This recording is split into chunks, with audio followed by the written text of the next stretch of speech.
Bom, pessoal, vamos iniciar a resolução do Enem PPL 2022 pelo caderno cinza, pela questão 95, que trata sobre ondas, mas tem um caráter bastante interpretativo. O audiograma corresponde a uma maneira objetiva de se representar a sensibilidade auditiva para diferentes frequências sonoras.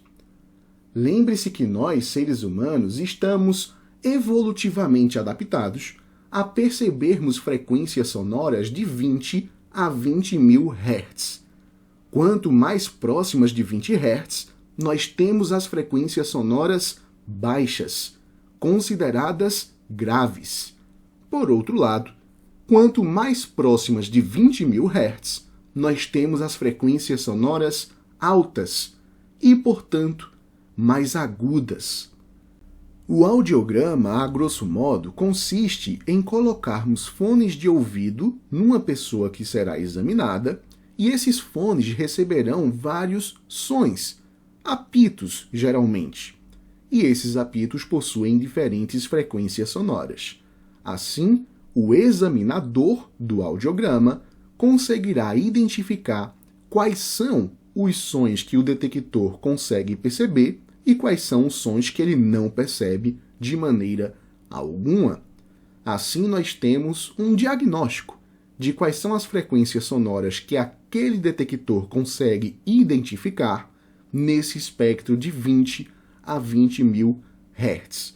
Uma pessoa saudável vai perceber todos esses sons, mas existem algumas condições, às vezes genéticas, às vezes congênitas, ou algumas condições que são desenvolvidas ao longo da vida daquele indivíduo que podem fazer com que essa percepção sonora diminua bastante.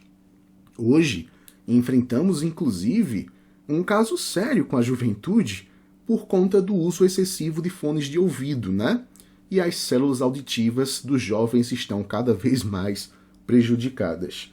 Não sou jovem, mas eu me incluo um pouco nesse grupo de que ama usar fones de ouvido. Vamos lá. Quanto maior a sensibilidade, menor é a intensidade necessária para que o som seja detectado. Legal. Muito bom. Lembre-se que a intensidade está relacionada com o volume sonoro, né? Então, um som intenso é um som que tem um bom volume, como, por exemplo, um grito. Enquanto que um som que tem baixa intensidade é um som fraco, um sussurro, né? Beleza? Veja, isso faz bastante sentido. Um ouvido mais sensível, ele consegue perceber sons menos intensos facilmente. Enquanto que um ouvido mais insensível precisa de uma intensidade sonora maior para poder detectar os sons. Inclusive na mesma frequência, tá? Imagine, por exemplo, uma flauta emitindo uma nota musical cuja frequência seja de 400 Hz. Um ouvido sensível vai conseguir ouvir aquela flauta a 400 Hz com uma intensidade baixa. Não precisa ser um som muito volumoso. Porém, um ouvido insensível precisará de uma intensidade maior para essa mesma frequência sonora. Precisará de um som mais volumoso, percebe? No gráfico, cada curva tracejada corresponde a uma determinada porcentagem de uma mesma população testada. A curva cheia superior corresponde aos níveis de intensidade sonora relatados como dolorosos. Então, todo esse trecho aqui representa a faixa do limiar doloroso de audibilidade. Observe que esse é um gráfico que relaciona na vertical a intensidade sonora em decibéis com a frequência na horizontal em Hertz. Meus queridos, vamos lá para o comando da questão. A faixa de frequência em Hertz na qual a maioria da população testada tem maior sensibilidade auditiva, encontra-se. Meus queridos, nós queremos a maior sensibilidade auditiva. Volta aqui um pouquinho.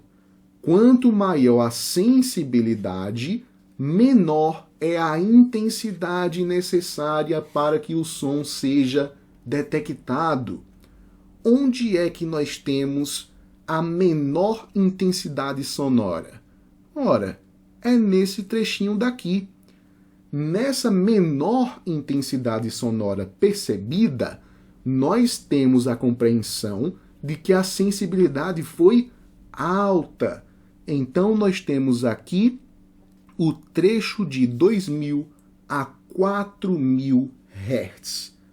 E perceba, minha gente querida, que isso funciona para todas as outras porcentagens dessa mesma população. Afinal, de 2.000 a 4.000 Hz é onde nós verificamos uma maior presença de regiões mínimas de intensidade sonora. São, portanto, as regiões em que nós temos uma maior sensibilidade mesmo. Assinalamos, portanto, a letra C de catapora. É isso, pessoal. Até a próxima questão.